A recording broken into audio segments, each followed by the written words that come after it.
Hi,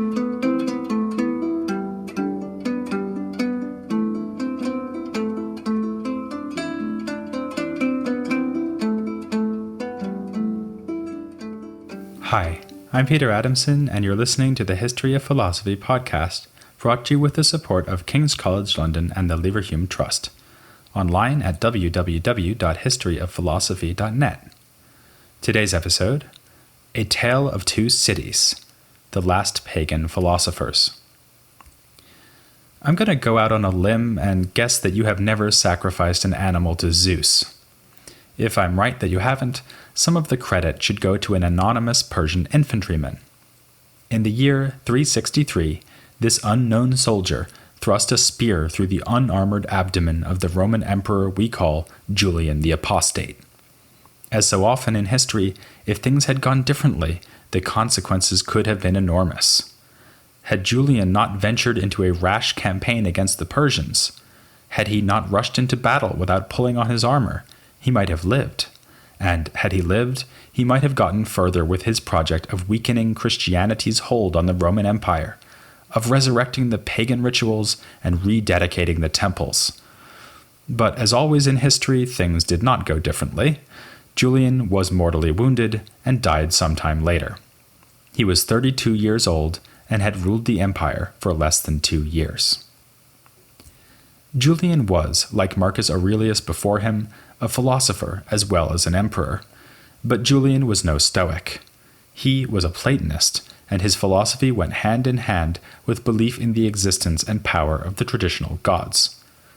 Julian was a great admirer of Iamblichus and a great believer in the pagan ritual practices known as theurgy. Above all, he was a great opponent of Christianity. After surviving a political massacre of most of his close family, Julian was raised a Christian, but he converted to the path of paganism, hence his nickname, the Apostate, applied by Christian authors who condemned him for renouncing the true faith. Julian was a scholar by temperament, and even while emperor, wrote philosophically informed works justifying his pagan worldview. This worldview informed the decisions he made during his short reign. Most notorious was his declaration that Christians would be banned from teaching throughout the empire. This was intended to block the Christians' access to the educational institutions that were so fundamental to the lifestyle of the late antique elite classes. But Julian could offer a plausible rationale, too. How could Christians teach the great works of antiquity, such as Homer and Hesiod, if they rejected the gods named in those texts? Julian also employed less obvious ways of undermining the Christians, for instance by making it easier for sectarian disputes to fester within the new faith. The emperor's death put an end to this short-lived experiment in pagan traditionalism. Julian was certainly not the last ancient admirer of Iamblichus, but he was the last man who could hope single-handedly to restore Iamblichus's gods to their position of undisputed honor. After Julian, pagan philosophy continued to come into conflict with Christianity, but from now on, it would be the Christians who wielded imperial authority. The story of how that authority was used against Platonist philosophers is a tale of two cities, Athens and Alexandria. Both had long been centers of intellectual activity. Athens had gone through rough times in the Roman era, but its prestige as the home of Plato and Aristotle could still attract intellectual tourists, including Julian himself. As for Alexandria, it was not only the home of the famous library, but had been a center of Platonism in the early Roman Empire. So, it's no surprise that these were the cities that boasted the two most important philosophical schools of late antiquity. It has been argued that the two schools had distinct intellectual identities, with the school of Athens upholding the fervently religious Platonism of Iamblichus, and Alexandria concentrating on Aristotle and adopting a style of Platonism that reached back to the Middle Platonists. But this distinction has come in for some searching criticism. The two schools were bound by student-teacher relationships and even family ties, and if the Alexandrians failed to embrace Iamblichus's pagan enthusiasm very loudly, this was likely for political reasons. There was reason for caution in both places, but the group in Athens paid too little heed to the warning signs. The Athenian school was founded by the Plutarch I mentioned when we looked at Proclus. Again, he is not to be confused with the Middle Platonist Plutarch. This later Plutarch had enough wealth and social standing to put the school on a firm footing, and it fared well through several generations. Proclus and his beloved master Syrianus were heads of the school during this time.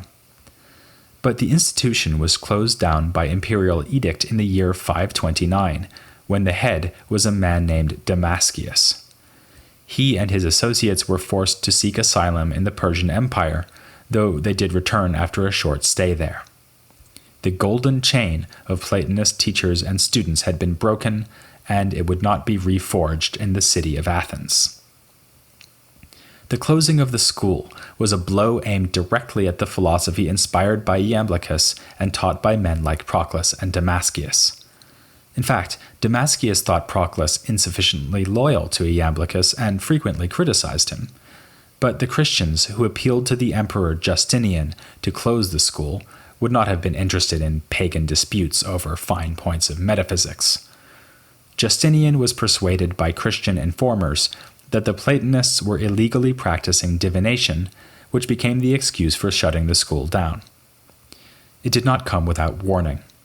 A century earlier, the other city of Platonists, Alexandria, had seen the most famous act of Christian violence against a pagan philosopher, the brutal murder of Hypatia, in 415 AD. You may have noticed that just about every philosopher to feature in this podcast series has been a man. The one exception that springs to mind is the Cynic philosopher Hipparchia. In his Republic, Plato had scandalously suggested that his ideal city would include female as well as male philosophers. But this had mostly remained theory rather than practice until the time of the Roman Empire.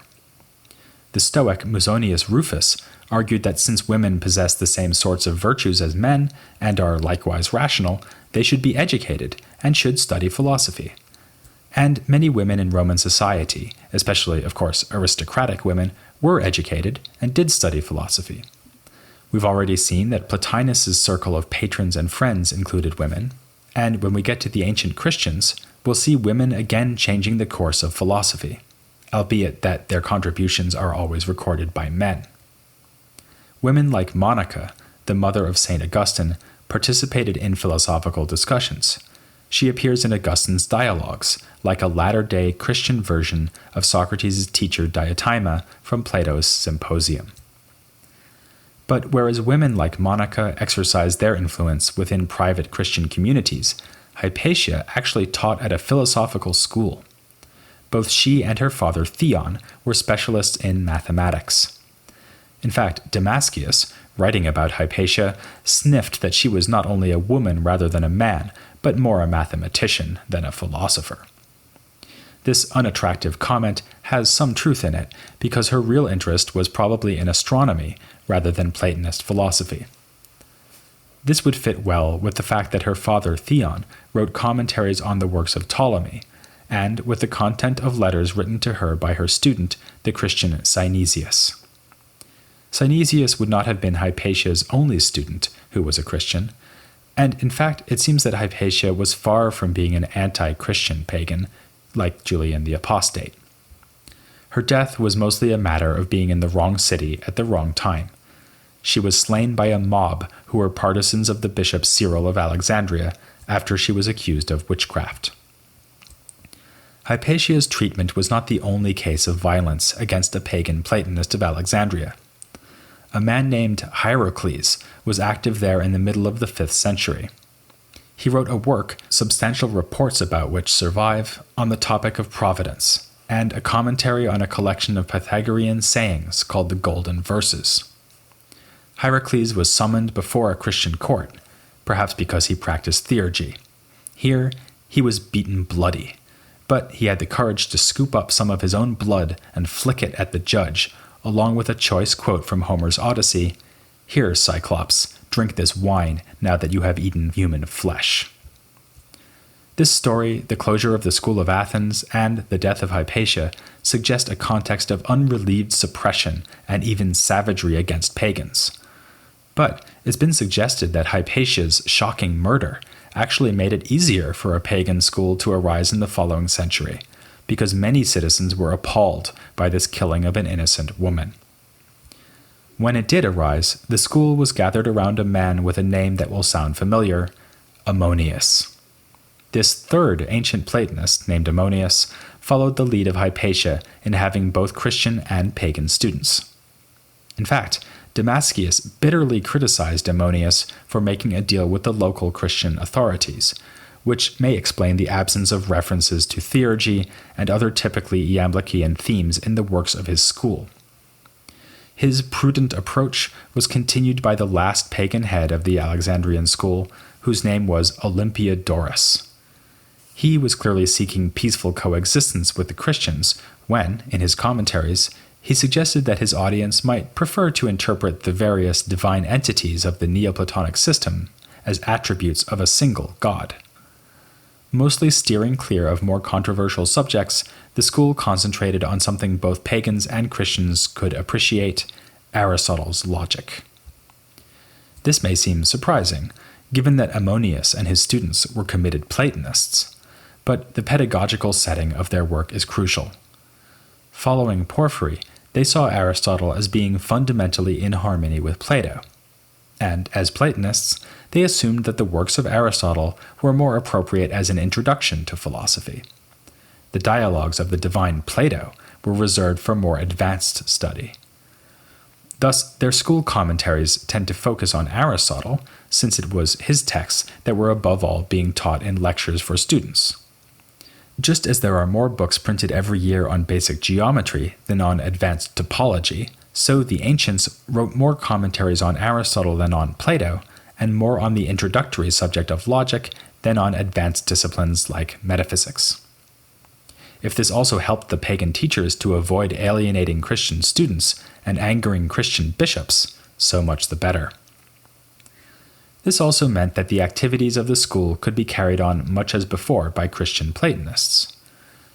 After Olympiodorus, the tradition of commentary on Aristotle was continued by his Christian students, one of whom sported the wonderful name David the Invincible. By this time, Christianity itself was invincible. There was no need to shut down the school of Alexandria by imperial edict, as had been done in Athens. In the 5th century, the Christians had beaten pagans like Hierocles. In the 6th century, they simply joined them.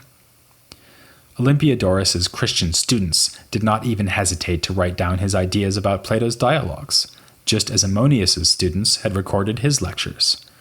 These student notes are the commentaries that survive today. Both Damascius and Olympiodorus taught Plato by following the instructions of Iamblichus, and beginning with dialogues they saw as introductory and ethical. But even these supposedly introductory, more ethical dialogues were quietly given a religious interpretation by the Neoplatonists. For instance, the Phaedo, the dialogue that depicts Socrates' death and his final conversation about the soul's immortality, was taken to concern not just immortality, but the purification of our souls. Damascius and Olympiodorus took seriously this dialogue's remark that philosophy can be understood as a kind of preparation for death. We're lucky enough to have commentaries, or at least sets of notes, on the Phaedo by both Damascius and Olympiodorus. Their approaches are strikingly different. Where Olympiodorus faithfully follows earlier Platonists, especially Proclus, Damascius rarely misses an opportunity to strike off in new directions.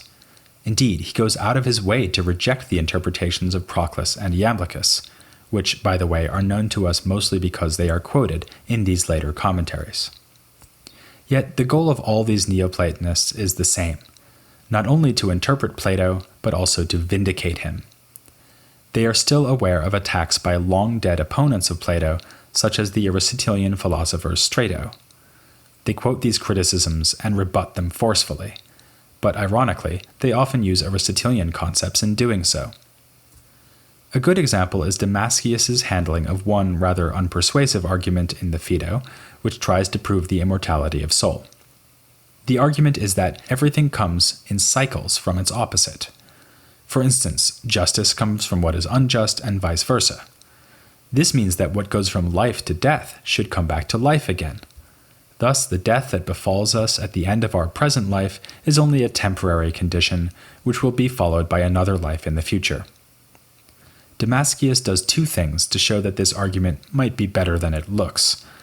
First, he readily admits that the argument is too weak to prove the soul's immortality all by itself, as Iamblichus had claimed with his characteristic enthusiasm.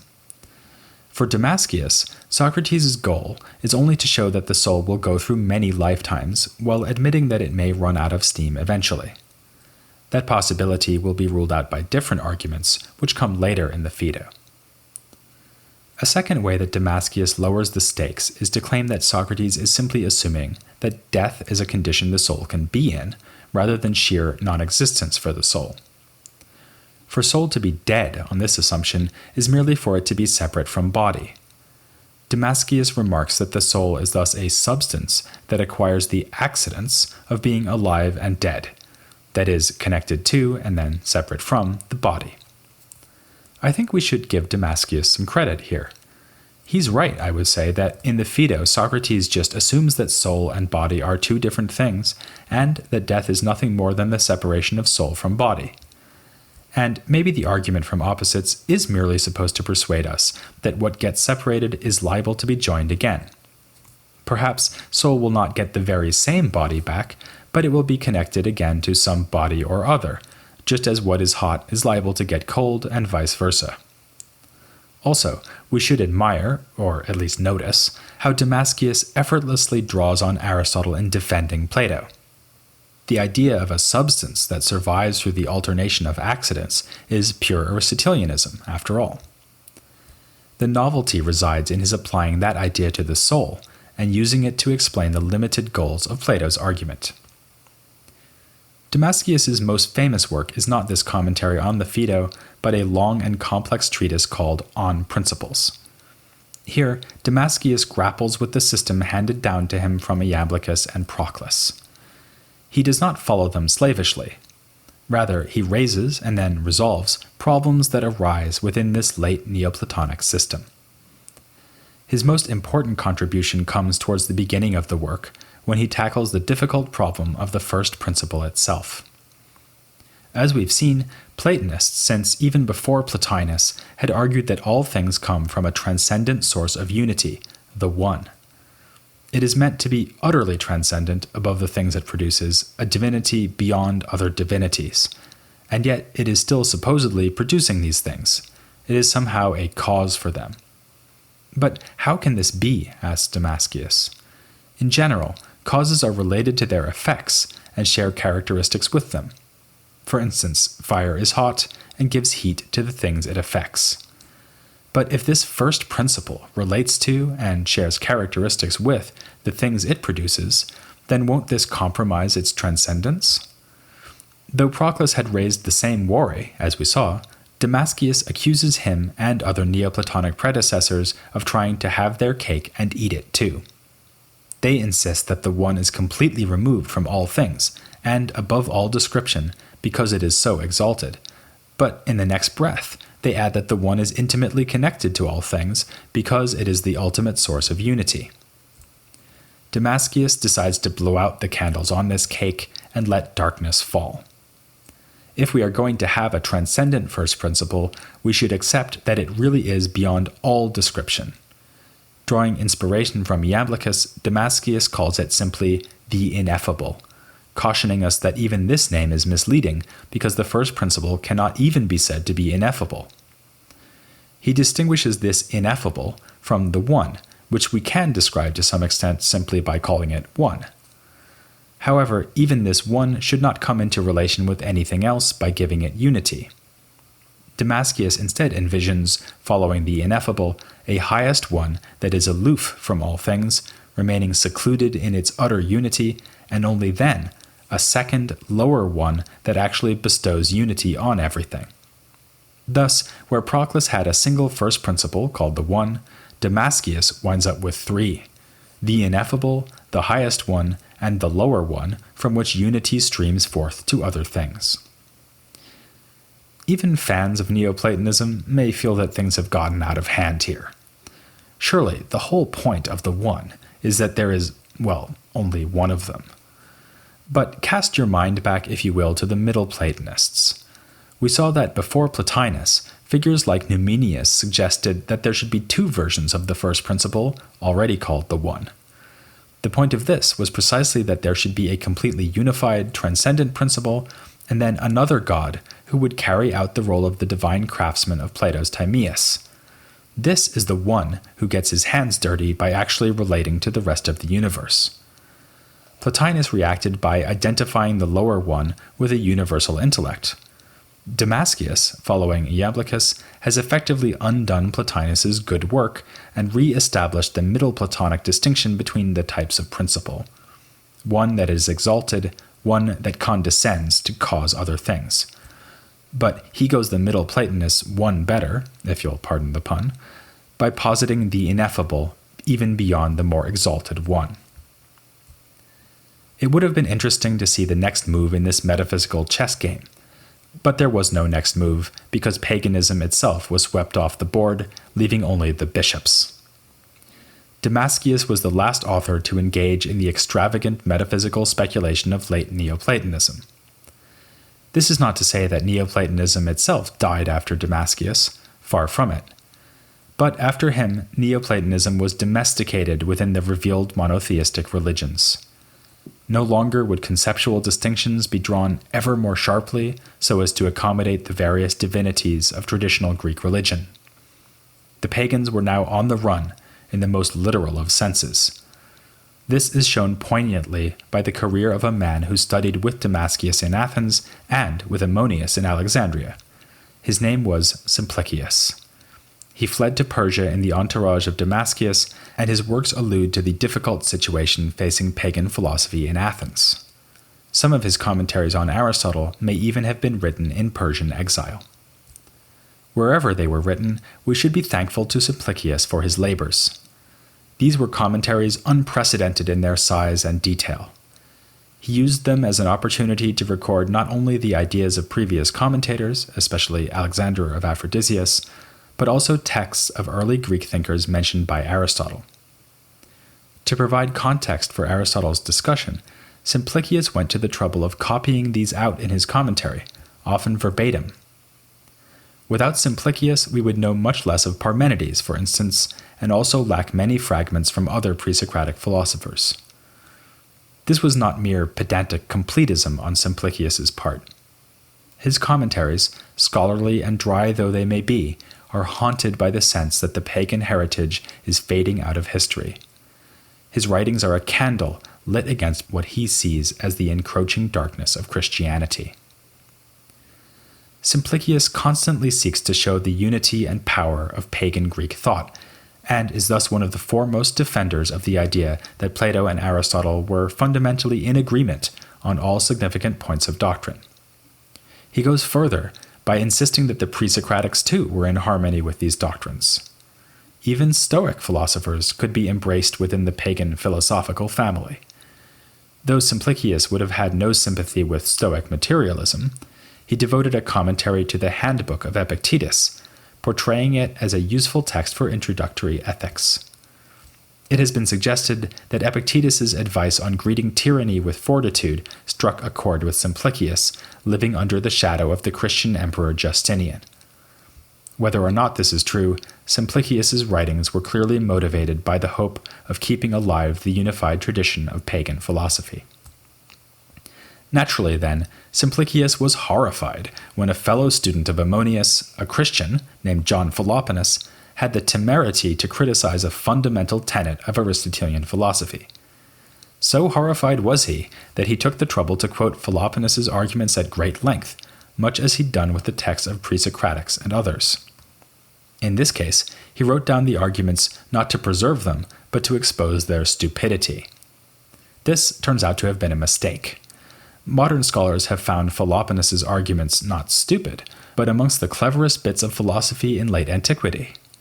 The quotations are thus typically taken out of context and read without Simplicius's sarcastic and hostile rebuttal. Let this be a lesson. If you are ever attacking someone in print, don't do them the favor of carefully recording everything they said. What issue was at stake in this heated debate? sparked by Aristotle but stoked by the fires of pagan Christian conflict? You won't have to wait an eternity to find out, but only until the next episode of The History of Philosophy Without Any Gaps.